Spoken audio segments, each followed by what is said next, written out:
दर्शकबिन स्वागत छ तपाईहरुलाई हाम्रो युट्युब च्यानल दाङ दर्पणमा। आज हामीले पश्चिम दाङमा अवस्थित धागे छहरामा गरिएको सानो यात्रालाई समेटेर भिडियो बनाएका छौं। शनिबारको दिन पारेर हामी साथीभाइ मिलेर त्यो ठाउँ भिजिट गरेका थियौं र त्यो ठाउँ जाँदाखेरिको अनुभव र त्यहाँको वस्तुस्थितिको बारेमा हामीले यो भिडियो तयार पारेका छौं। आशा छ तपाईहरुले हाम्रो भिडियोलाई अन्तिमसम्म हेरिदिनुहुनेछ र आफ्नो सल्लाह सुझाव दिनुहुनेछ। आउनुहोस् भिडियो सुरु गरौं। दूरीको हिसाबले भन्ने हो भने धागे छहरा त्यति टाढा भने होइन। पश्चिम दाङमै रहेको पुरनधारा झरना चाहिँ थुप्रै मानिसहरूलाई थाहा छ, किनभने यो झरना दाङ सुर्खेत सडक खण्डको बीचमा पर्ने गर्छ। तुलसीपुर बजारको तुलसीपुर बस पार्कदेखि जम्मा 15 देखि 20 किलोमिटर दूरीमा यो झरना अवस्थित छ। तुलसीपुरदेखि दोघरे, दुधेना, अस्वार, भम्के, हिकुली, पोटली हुँदै हाम्रो यात्रा अगाडि बढ्यो।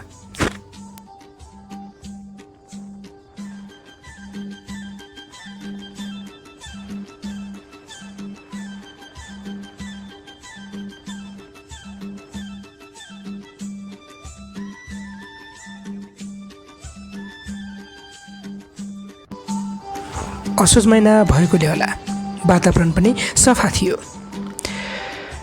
बाटो वरिपरि धानका बाला झुलिरहेका थिए। यस्तै रमणीय दृश्य परिदृश्य हेर्दा हेर्दै हामी आफ्नो गन्तव्यतिर लागिरहेका थियौँ।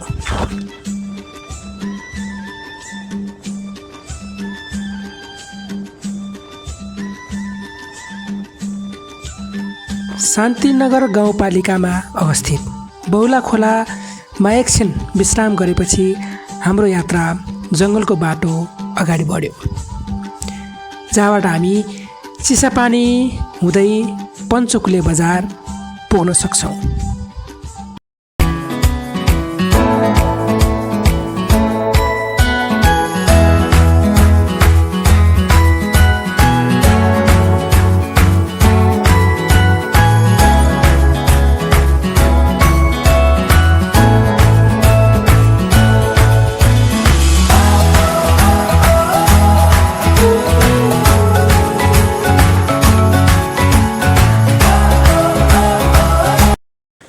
दिउँसोमा यात्रा गर्दा होला अलिअलि गर्मी महसुस भए पनि जङ्गलको बाटो हिँड्दा चाहिँ त्यहाँको हावाले थोरै भए पनि शीतलता प्रदान गर्यो।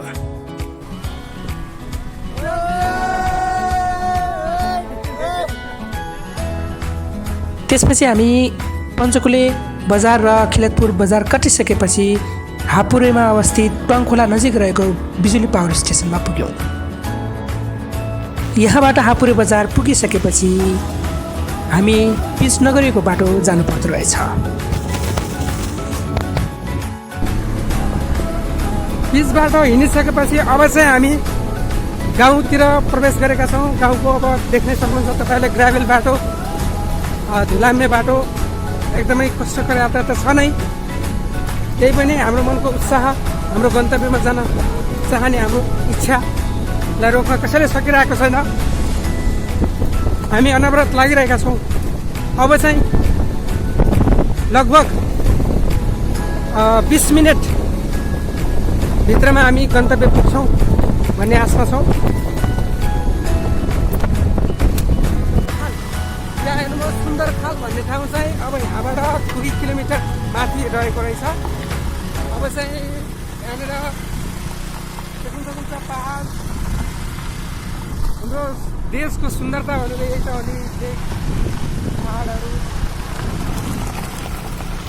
पछि माथि गयो भने हिमाल, त्योभन्दा माथि गयो भने चाहिँ छैन। अलि माथि पुगेपछि पनि हामीले दुईवटा बाटो देख्यौँ। एउटा बाटो हम्सपुर जाँदो रहेछ भने अर्को बाटो हाम्रो गन्तव्यतर्फ, जो कि गैरी गाउँ रहेको थियो। हेर्दै गर्दा हामीले ठुला ठुला सालका रुख देख्यौँ, नमुना बाख्रा फार्महरू देख्यौँ, तरकारी फार्महरू देख्यौँ।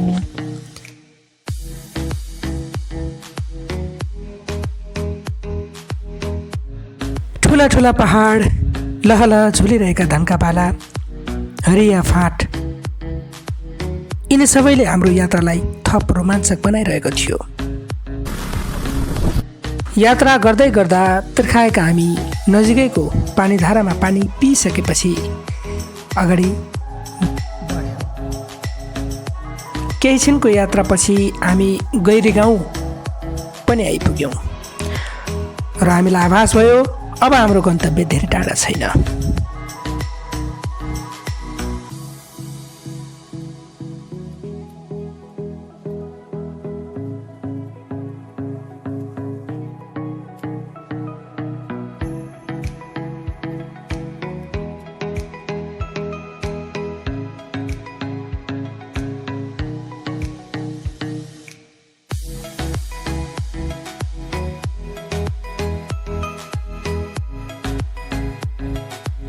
यात्रा न हो सधैँ सरल कहाँ पर्छ र।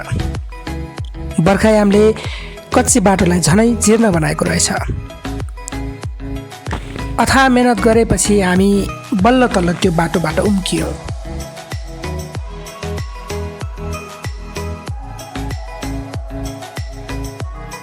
दर्शकबिनहरू, हामी तुलसीपुर नभइकन बबई गाउँपालिकाको उत्कृष्ट मनमोहक दृश्य भएको धागे छहरामा उपस्थित हुन लागेका छौँ। बाइकलाई हामीले गन्तव्य स्थलसम्म लग्न नसकेको कारणले गर्दा हामी हिँड्न पर्ने अवस्था छ। करिब 6 किलोमिटर जति हिँड्न पर्ने अवस्था हामीले अनुमान गरेका छौँ। हामीलाई साथीहरूले त्यही कुराको जानकारी दिनुभएको छ। हामी माझ नवराज पुन पनि हुनुहुन्छ। सम्पूर्ण साथीहरू, हामी धागे छहराको प्रवेशद्वारमा आइपुगेका छौँ। निकै नै कठोर चुनौतीहरू, बाटा अवरोधहरूलाई चाहिँ पार गर्दै हामी चाहिँ अब चाहिँ हाम्रो हिँडाइ यात्रा 11 नम्बरको हिँडाइ यात्रा सुरु भएको छ। साथीहरू, निकै ठाउँ भनौँ है, प्राकृतिक भौगोलिक विकटताले निकै नै विकट मानिन्छ। दाङमा पनि यसको ठाउँ छ र भन्ने खालको सन्देश चाहिँ गएको छ। हामी धागे छहरा हेर्न आएका छौँ। ल साथीहरू, सब साथीहरू एकदम उत्साहका साथ धागे छहरा हेर्न आउनु भएको छ।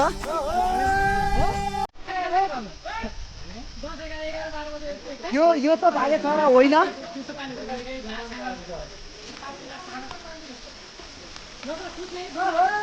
यो धागे छहरा यसको तिर्पल छ माथि र निकै नै उत्कृष्ट झरना देखिएको छ। यहाँ यसको तिर्पल छ क्या माथि, यसको तिर्पल छ क्या माथि, यसको तिर्पल पानी हो, यति माथि हो क्या। करिब आधी घन्टाको हिँडाइपछि थकित हाम्रो शरीरलाई थोरै भए पनि ऊर्जा मिलोस् भनेर साथीहरू रमाइलो गरिरहनु भएको थियो।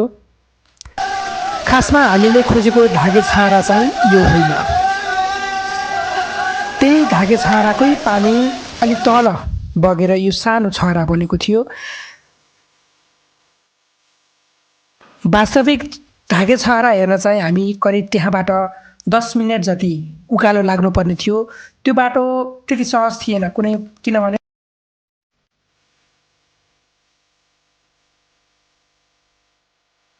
कुनै सिडीको निर्माण पनि गरिएको थिएन र आशा छ आउने दिनहरूमा नजिकैको स्थानीय प्रशासनले यसमा ध्यान दिनेछ र त्यहाँ जाने उचित व्यवस्था गर्नेछ। बाटो कठिन थियो, उकालो भिरालो भएको हुनाले सानो सानो पाइलाहरू पहिल्याउँदै हामी त्यहाँ जानुपर्ने थियो। तर हाम्रो साथीहरू चाहिँ जोडसोडले कति पनि अप्ठ्यारो नमानिकन अगाडि बढिरहनु भएको थियो। हामी निरन्तर यात्राको लामो प्रयासपछि तुलसीपुरदेखि नजिकै रहेको यो पुरनधारादेखि थोरै माथि आइसकेपछि हामीले यो एकदमै सुन्दर झरना देख्न सक्छौँ। हामी करिब करिब यात्राको अन्तिम अवस्थामा आइपुगेका छौँ। तपाईँले यहाँबाट क्लियरली देख्न सक्नुहुनेछ। तपाईँ कति माथि टाढाबाट कति मजाले पानी बगिराखेको छ, झरना देखिराखेको छ। यसको नाम चाहिँ रहेको छ धागे छहरा है। तपाईँ तुलसीपुरकै नजिक ठाउँमा अलिकति यसको विज्ञापन र यसको एडभर्टिजमेन्टले गर्दाखेरि अलिकति यो गुमनाममा रहेको कुरा पनि तपाईँलाई जानकारी गराउन चाहे।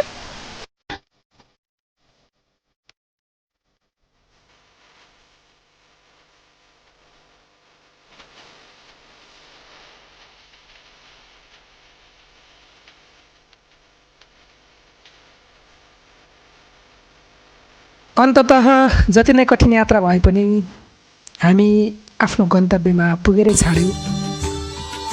शरीरमा जति नै ऊर्जा सकिए पनि, जति नै थकान महसुस भए पनि यति राम्रो झरना देखिसकेपछि सारा कठिनाई, दुःख, थकान हटेको पत्तै भएन। कुनै अनजान ठाउँबाट झरेको यो धागे छहरा साँच्चै नै मनमोहक रहेछ। गर्मी महिनामा पनि एउटा मात्रै धागोको धर्सा जस्तो झर्ने भएकाले यो झरनालाई धागे झहरा भनेको पाइयो। हामी त्यहाँ धेरै रमाइलो गऱ्यौँ।